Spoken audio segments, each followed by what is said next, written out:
Abramos a palavra de Deus no livro do profeta Isaías.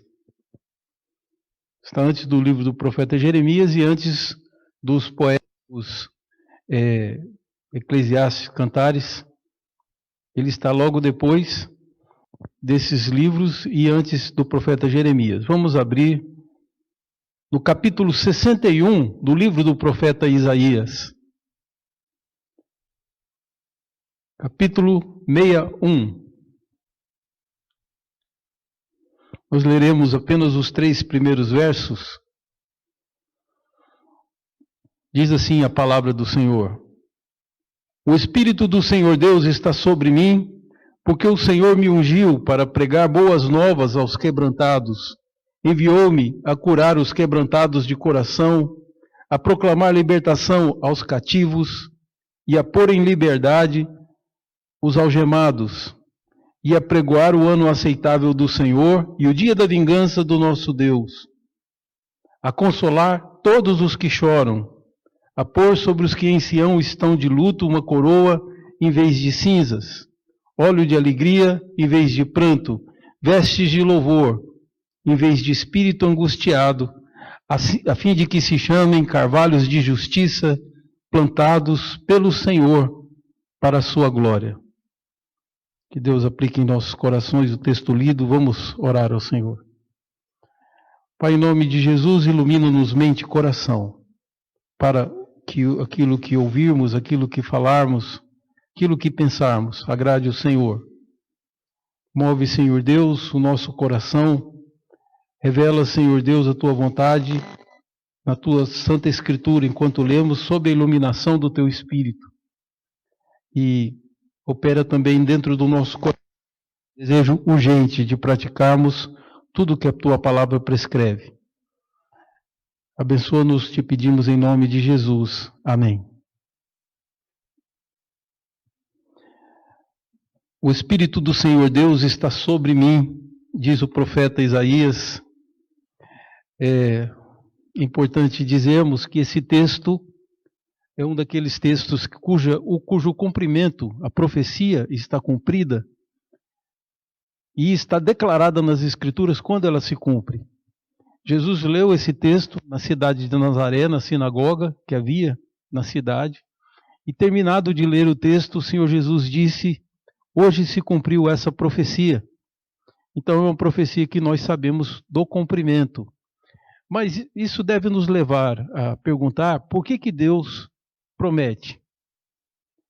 Se ele já tem propósitos de fazer, por que ele faz a promessa? Nós sabemos que a promessa não é muito saudável para aquele que prometeu, porque você, depois de prometido, está obrigado a cumprir. Então nós trazemos uma responsabilidade sobre os nossos ombros, daí as pessoas quererem mais e mais vezes estarem livres de compromisso. Mas no fundo é isso. Toda promessa é um compromisso que fazemos de realizarmos. E aqui Deus se compromete em alguma coisa, como tantos livros proféticos, até no livro da lei, existem promessas que Deus faz. Por que é que Deus faz essas promessas? Em primeiro lugar, porque Deus não terá a menor dificuldade de realizar toda a sua vontade, já está predeterminada. Porém, o que Deus está dizendo? Está nos informando quais são os seus planos, exatamente para que saibamos que os seus planos são para o bem. Porque enquanto estamos sofrendo e não temos uma perspectiva de livramento do sofrimento, podemos nos desesperar, o desânimo tomar conta, a nossa produtividade cair. Daí, quando Deus faz as suas promessas, o seu propósito, segundo o que vemos nas Escrituras, é consolar, é nos prevenir a respeito de coisas que virão, assim nós nos corrigimos, mas especialmente somos consolados por saber o que o Senhor fará. Ele que é o dono da história, que tem o curso do tempo e da história na sua mão. Esse Deus faz promessas ao seu povo. Como um amigo fala ao outro, e aí ele conta o que está planejando fazer. Deus não tem a menor obrigação de fazer essas promessas, ele as faz para que nós nos animemos com ela. É precisamente esse caso aqui de Isaías porque sabemos que Isaías, ainda que não tenha vivido o cativeiro babilônico, faz profecias relativas ao período, principalmente na segunda parte do seu livro. Ele faz profecias e transmite promessas de Deus para um povo que estaria cativo quando Isaías já estava morto, já estaria morto. Então, Isaías vive aqui por volta do ano 700, ele estava vivo na tomada de Samaria, que era o reino do norte, pelo império da Assíria. Quando a Assíria tomou o reino do norte, Isaías estava vivo. Portanto, sabemos que ele viveu em 722 a.C. Aqui é um período que ele está se referindo, um período posterior à sua morte.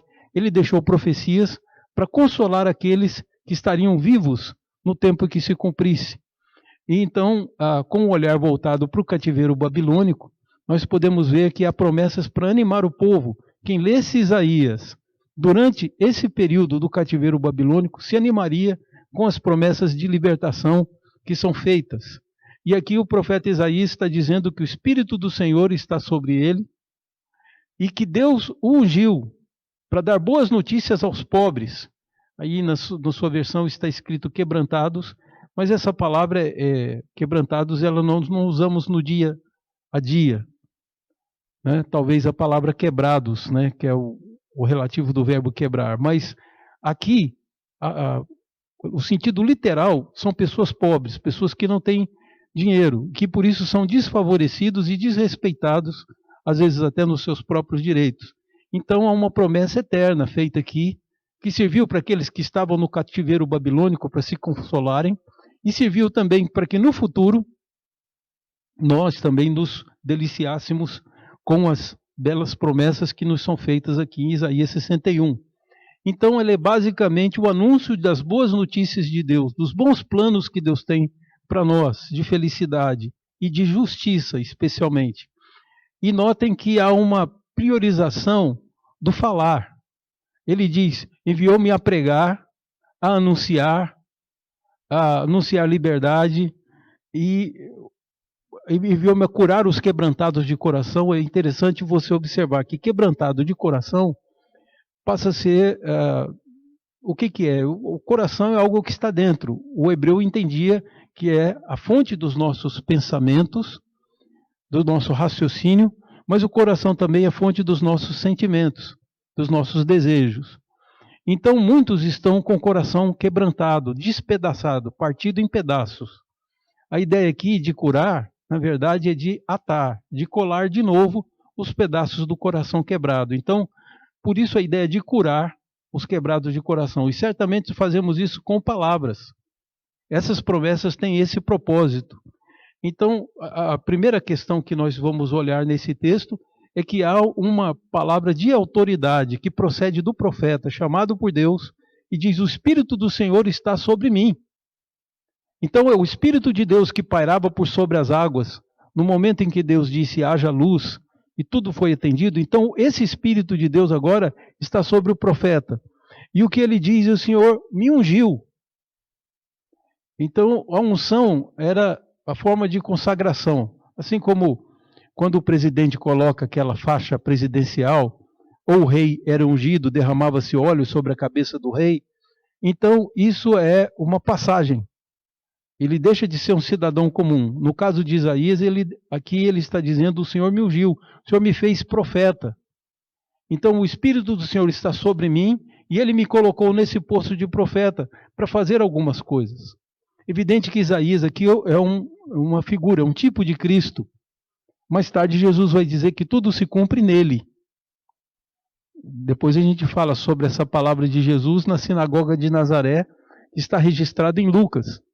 Porém, o que Isaías está dizendo é que ele recebeu a incumbência de Deus e recebeu o poder de Deus, a autoridade, também para que pudesse fazer essa anunciação de boas notícias aos pobres. E evidentemente que os pobres precisam mesmo de consolação. Eu só quero fazer uma associação, que você faça também, que existe no Evangelho de Mateus, especialmente, uma palavra que nos diz que o Senhor, certa época, recebeu emissários de João Batista. João Batista estava preso e Herodes estava governando e estava a ponto de matá-lo.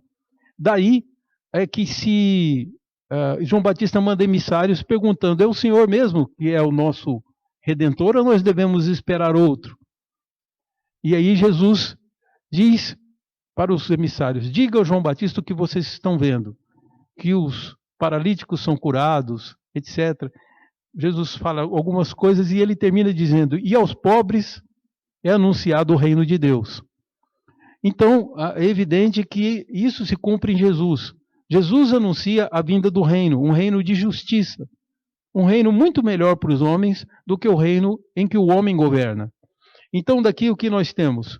O Espírito do Senhor Deus está sobre mim, porque ele me ungiu a anunciar boas coisas, boas novas. Lembrando que essa, no Novo Testamento, recebe a tradução de evangelho. O Senhor me ungiu para pregar o evangelho aos pobres. E aí, em seguida, ele faz a expressão do segundo grupo.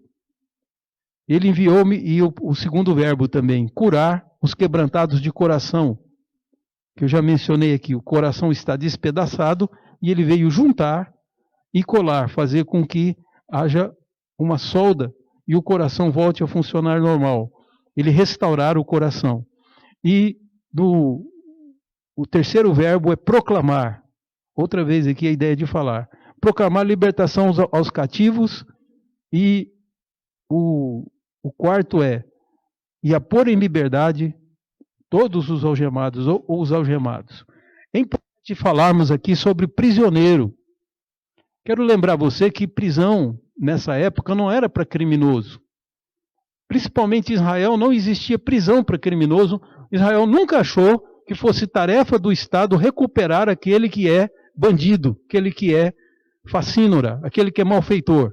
Então, se algum malfeitor era pego em algum crime, haviam dois tipos de linhas para se seguir.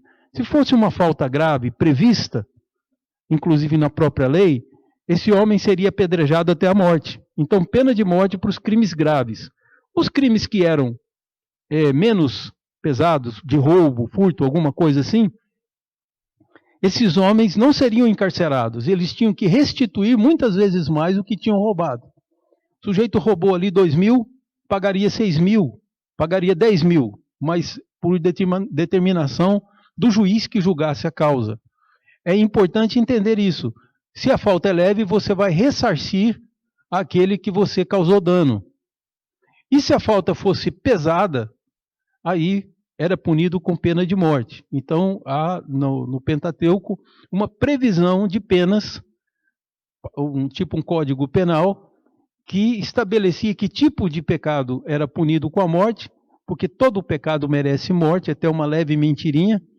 Então, alguns teriam o seu perdão obtido através do sangue do animal que era derramado sobre o altar.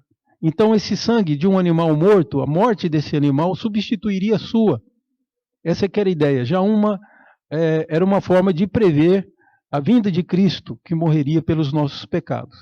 Então, por isso, a população ficava poupada de morrer pelos seus pecados. Porém,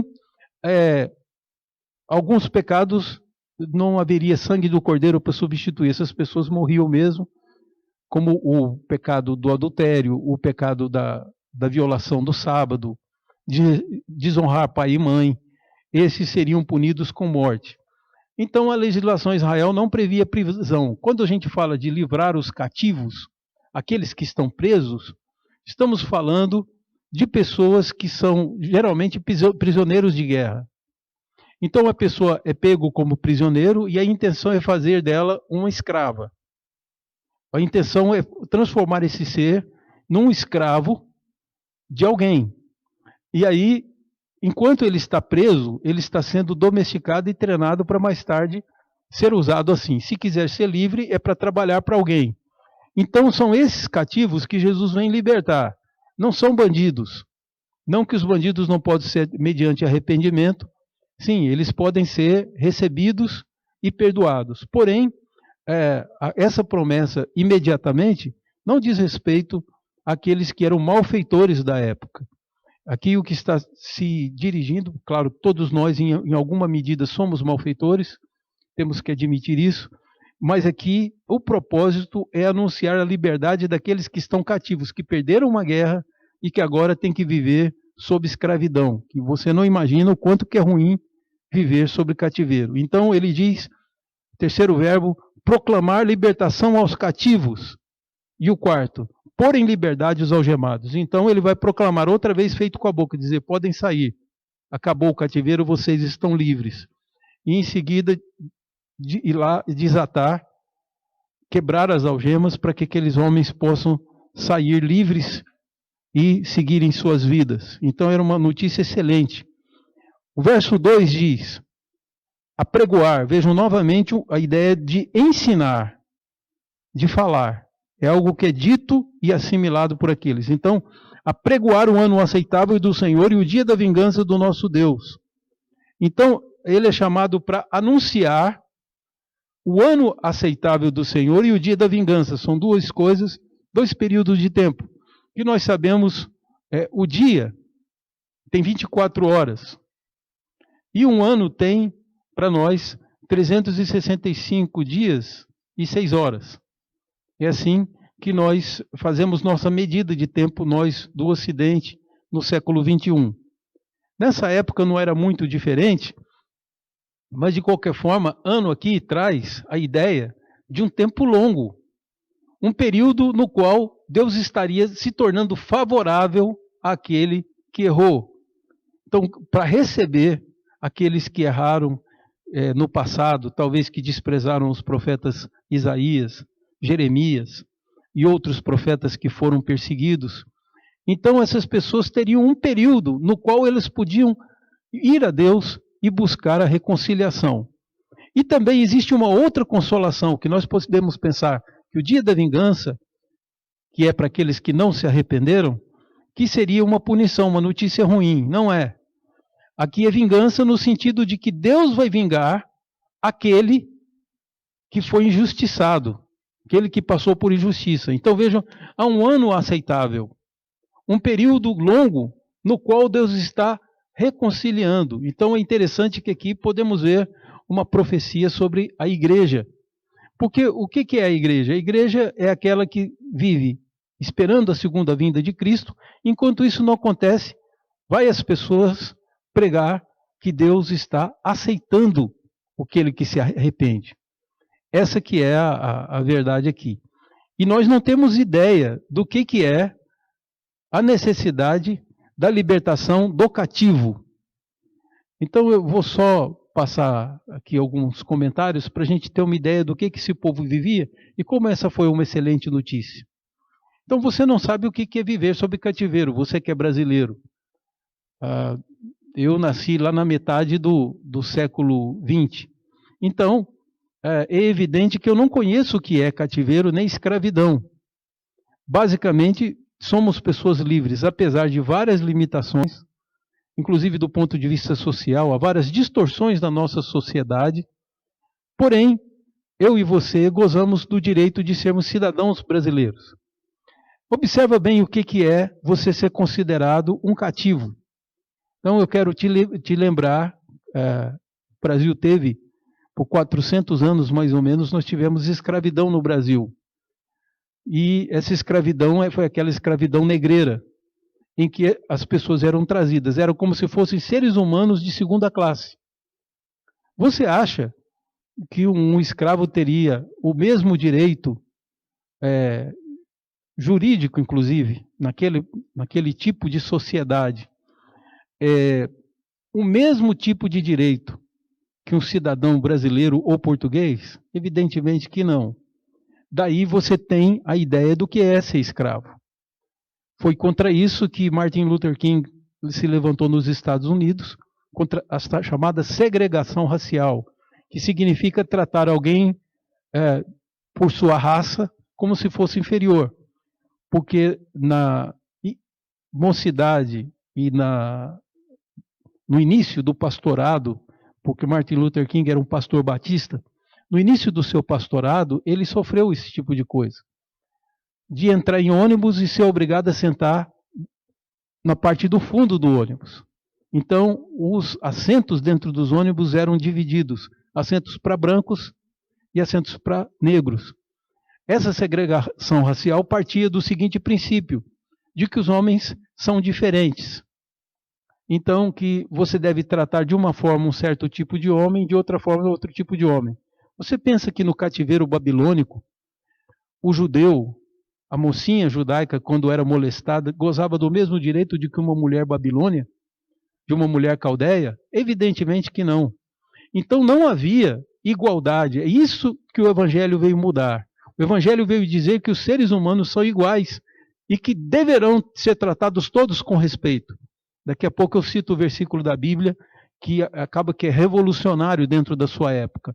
Mas antes de fazê-lo, só lembrar que o apóstolo Paulo era preso em todo lugar que ele ia pregar o Evangelho por calúnias, difamações dos judeus, apanhava primeiro, era colocado num calabouço, e depois, quando iam julgá-lo, percebiam que ele não tinha culpa, libertavam ele. Até que chegou um momento que Paulo, cansado disso, diz, eu apelo para Roma. Por quê? Sendo ele cidadão romano, nunca mencionou isso nos julgamentos. Como cidadão romano, ele tem direito a um outro tipo de julgamento. Então veja o que é você ser um vassalo, você ser um povo dominado por um outro povo mais forte.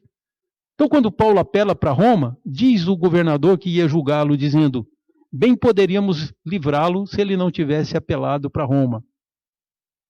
E eles ficaram assustados, porque sendo ele cidadão romano, ele não poderia ter sofrido açoites, ser chicoteado como ele foi e torturado como ele foi dentro das prisões dos países subalternos a Roma. Ele era cidadão romano, tinha direito ao tratamento humano. E daí você percebe essa diferença que o cristianismo veio mudar. E o versículo vem da própria pena de Paulo. Paulo escreve aos Gálatas dizendo, agora já não existe mais. E olha bem, homem, mulher, escravo, livre, grego, né, ou seja lá. Ele diz, não há diferença entre as pessoas, todos são um em Cristo. E foi isso que moveu a sociedade americana, de entender que os homens são iguais.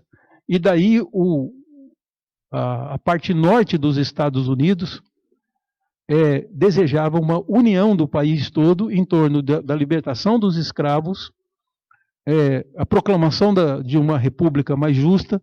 Era isso que eles queriam fazer. Isso gerou a Guerra da Secessão, porque os federalistas, que eram os do Sul, eles queriam tomar o poder e estabelecer a escravidão como um princípio. E foi isso que quebrou a escravidão, o Evangelho.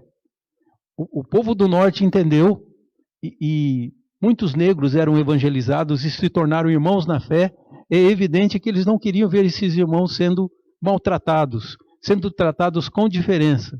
Então inicia no norte dos Estados Unidos, da onde veio Simonton, que trouxe o presbiterianismo para o Brasil, e Simonton chegou num Brasil escravagista, e ele era a favor da libertação, inclusive pregava a favor da libertação dos escravos no Rio de Janeiro, o que era basicamente contra a lei vigente no país.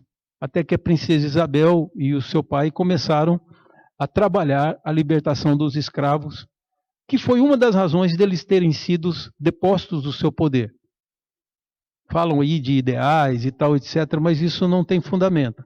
O que acontece, na verdade, é que os grandes senhores fazendeiros ficaram irados porque Dom Pedro II e Princesa Isabel estavam promovendo a igualdade. A Princesa Isabel, inclusive, entendia que não devia, tanto ela, José Bonifácio também, um certo tempo pregou isso, o pessoal da corte entendia que o escravo deveria ter sua terrinha para plantar sua própria comida e poder sobreviver.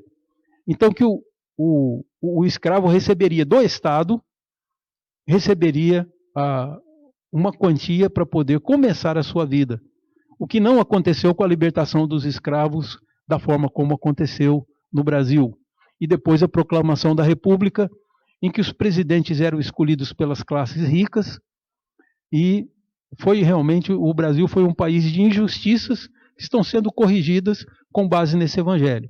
Mas aí, voltando à ideia de uma fase de um ano aceitável, essa palavra aceitável você vai encontrar no Salmo 19, quando ele diz que as palavras da minha boca e o pensamento do meu coração sejam agradáveis à tua presença. A palavra lá é essa aqui, aceitáveis. Então, o que no fundo nós temos aqui é um ano em que Deus olharia para nós com olhos favoráveis, agradáveis, receberíamos o favor. Paulo chama isso, que é o ministério da igreja, de o ministério da reconciliação. Então há um período, que é o que nós estamos vivendo agora, em que a igreja prega a reconciliação do homem com Deus. Aqueles que creem e se convertem, claro que por ação do Espírito, mas se convertem ao Senhor, esses são recebidos agora e não participarão do dia da vingança. Eles não terão por que se vingar, Deus os perdoará.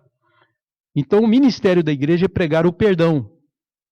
É interessante que o cristianismo é o único que prega um perdão racional e que pode ser entendido pelo ser humano.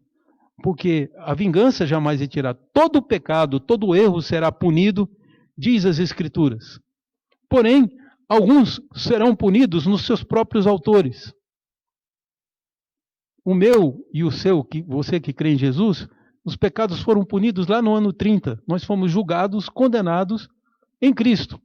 Então, quando Cristo morre, ele carrega sobre si as nossas iniquidades e por isso ele morre pelos nossos pecados. Ele não tinha crime nenhum. O próprio Pilatos, juiz de Jesus, diz: não vejo culpa nesse homem. Ele diz: esse homem para mim é inocente, ele é um justo. Então, se o próprio juiz de Jesus declara isso, a morte de Jesus tem que ter um outro significado. A morte de Jesus foi para que você e eu não fôssemos vítimas do julgamento final de Deus. Então Deus está dizendo aqui que haverá um período grande e depois virá um dia no qual haverá um julgamento. Então, esse dia vai preceder o julgamento. Enquanto o julgamento não acontece, temos aí a oportunidade de reconciliação. Jesus fala de alguém que quer levar a oferta. Como que você vai levar a oferta tendo problema com seu irmão? Reconcilia com ele primeiro, aí vai no altar e oferece. E Jesus diz: faça um acordo com o seu adversário antes que você chegue diante do juiz. Porque a hora que você chegar diante do juiz, ele vai determinar a sentença. Se você fizer o acordo, não vai haver julgamento. São palavras de Jesus no Sermão da Montanha. Então, nós vemos que o ministério da igreja é esse mesmo, de reconciliar o homem com Deus e anunciar que haverá uma vingança para aqueles que não se reconciliarem. Isso é que é o Evangelho. Então, o dia da vingança também é uma promessa boa. É uma promessa de que aquele judeu que foi injustiçado por um babilônio, aquele que foi humilhado, que foi maltratado, pode saber que ele vai ser vingado. Que ninguém tem o direito de praticar injustiça contra outro ser humano, e esses terão que responder diante de Deus. Bom, caminhando para nós podermos encerrar, nós vemos então essas boas promessas. Apregoar um ano aceitável e o dia da vingança. O sexto verbo é consolar. Consolar todos os que choram. Então lembre-se disso. Consolar todos os que choram. O Evangelho veio fazer isso. Lembre-se que Jesus disse nas bem-aventuranças, descrevendo a sua igreja: felizes são aqueles que choram, porque eles serão consolados. E o Apocalipse tem uma promessa, que Deus vai pessoalmente enxugar dos seus olhos toda lágrima. E um bom teólogo da nossa igreja, um dos melhores, talvez o melhor que nós temos na teologia sistemática, disse certa vez a seguinte frase: de que choro é esse? Não é choro de arrependimento, porque já passou, é choro de alegria. Então que vem o Senhor e enxuga dos nossos olhos toda lágrima. Então temos aí, e diz no verso 3, pôr sobre os que estão de luto uma coroa em vez de cinzas. Quando as pessoas estavam de luto, elas punham um pano de saco sobre si e jogavam cinza sobre a cabeça. Era uma forma de lamento. Então vai pôr, na verdade aqui não é a palavra coroa, mas é a ideia de um ornamento chique, bonito, de embelezamento. Vai ser posto sobre a cabeça em vez de um saco e cinzas. Um óleo de alegria derramado sobre a cabeça e sobre o rosto em vez de pranto. Então o rosto ficava brilhando por causa das lágrimas que eram derramadas durante o cativeiro. Aqui ele diz, vou pôr óleo de alegria. E também vestes de louvor, literalmente manto de louvor.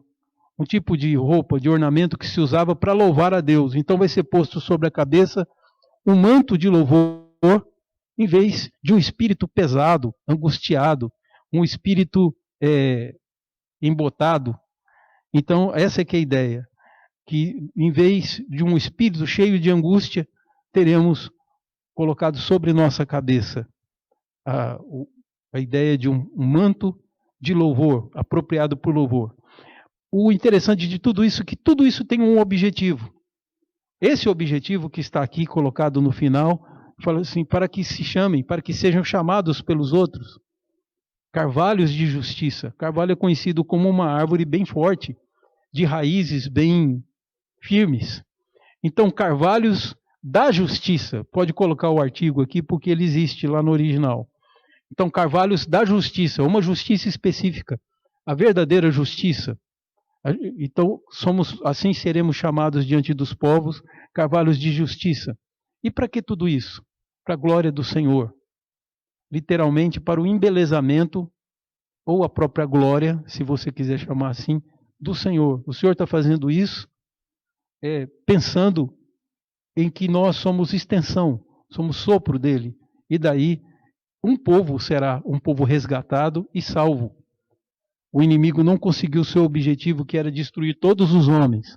Alguns homens serão salvos e ainda serão chamados carvalhos da justiça, plantados pelo Senhor. É interessante essa palavra plantado, é que não nasceu naquele lugar, ele foi plantado. Então dá a ideia de que há um propósito. Quando você planta uma planta, você tem um propósito para ela. É diferente de uma planta que nasce no meio da mata, livremente. Aqui não, foi plantado pelo Senhor, com qual objetivo? Para a glória dele mesmo. E aí o restante do capítulo são promessas de coisas que nós realizaremos, porque o Senhor estará conosco. Então, vem essa consolação. E o que eu gostaria de deixar a você é o seguinte: há uma grande notícia que nos é dada, e que Jesus ainda acrescenta mais uma notícia, que é que nele se cumpriu, e aí toda a justiça que o homem tem gerado no mundo, e você pode perceber que a justiça, esse tipo de justiça que falamos, contra a segregação racial, contra a discriminação da mulher, seja lá o que for, ou o abuso de autoridade, tudo isso é algo que existe no Ocidente, nos países que se tornaram cristãos. E eles têm influenciado o Oriente. Mas nos lugares onde não são cristãos, as mulheres, como disse o rei da Arábia Saudita, que a mulher evoluiu muito no direito dela. Que antigamente ela tinha o direito de uma mesa e hoje ela tem o direito de uma cabra. É isso que o rei da Arábia Saudita mencionou, porque é assim que eles olham para a mulher como um ser humano inferior. O cristianismo entende a mulher como uma igual. E que, portanto, não é nenhum favor que se faz.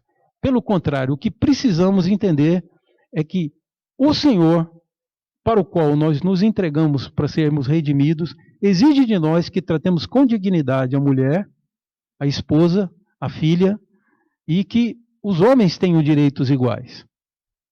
Tudo o que se fala, e de presidentes que foram presos ou indiciados, julgados, condenados, pode saber que tem sua razão no cristianismo. Não há nenhuma sociedade que verdadeiramente ensine os direitos. No Oriente não é assim, nem para mulher, nem para criança. Sejam muçulmanos, sejam budistas, não importa aí a religião, a crença do Oriente tem sido sempre da mulher como algo inferior e o filho algo que eu posso dominar e posso até maltratar. O Novo Testamento abole todo esse tipo de prática, por isso o Ocidente, que se tornou cristão, aboliu. E é essa discussão que está em curso. Ou você acha que o espancamento de uma mulher é matéria de julgamento na Arábia Saudita ou em algum país de legislação muçulmana? Ou na China? Então é importante notar que o que eles estão caminhando, nós já passamos por esse caminho e rejeitamos por causa de Cristo. Os valores do Ocidente são valores do cristianismo. Por isso, os que queriam estabelecer um poder totalitário no nosso país tentou destruir o cristianismo e está tentando destruir as bases pela moral, pela educação. Então é muito bom que você fique atento que isso tem sido, o inimigo tem lançado mão disso. Mas a grande verdade é que o cristianismo estabelece a justiça. Jesus cumpriu o que foi prometido por Deus e hoje nós temos o princípio que está gerando a transformação, porque ainda estamos no tempo da reconciliação. Logo chegará o dia da vingança e vai acabar esse tempo. E o próprio profeta Isaías exorta, que eu vou deixar aqui para você, faça um bom uso desse conhecimento, lembrando do que o profeta Isaías disse no capítulo 55, verso 6. Busquem ao Senhor enquanto vocês podem achá-lo. Invoquem enquanto ele está perto. Porque logo não será mais assim. Então é evidente que esse é o ano aceitável. E logo vem o dia da vingança. E tanto eu quanto você temos coisas para explicarmos nesse tribunal. A menos que alguém já tenha sido punido por essas faltas, como Jesus, você vai ter que responder pelos seus próprios atos.